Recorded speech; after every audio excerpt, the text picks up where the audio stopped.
All right, so we are out here in Sindhupalchok, which is a district of Nepal.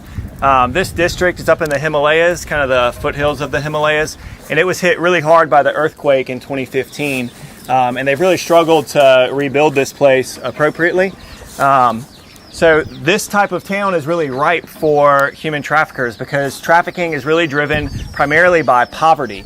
They go into towns like this where the economy's been devastated, people's living conditions are poor, and there's no economic future. And then they begin to develop relationships with girls and with families from villages like this. And then they exploit them and trick them by luring them down to India where they promise better job opportunities.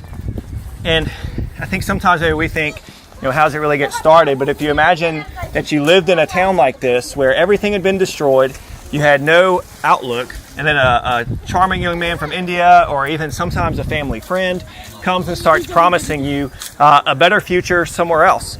And maybe you don't have a lot of education, you don't know a lot about human trafficking, and you fall victim to something like that.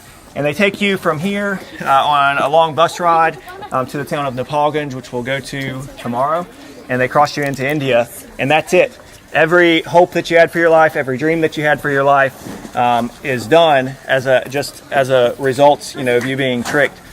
And this is where it all starts. Towns like this, they prey on the poor, they prey on those that have lost everything, and then they exploit them for their own causes. So this is where the journey begins, and this is where kind of the beginning of the end for a lot of young girls' lives starts, is in towns and conditions such as the one that we're in right now. So this was about a 3-hour drive from Kathmandu. So today we're going to go back to Kathmandu and then fly to Nepalganj in southern Nepal tomorrow, which is the border town where the actual trafficking action across the border takes place. And we'll be connecting with you guys then as well.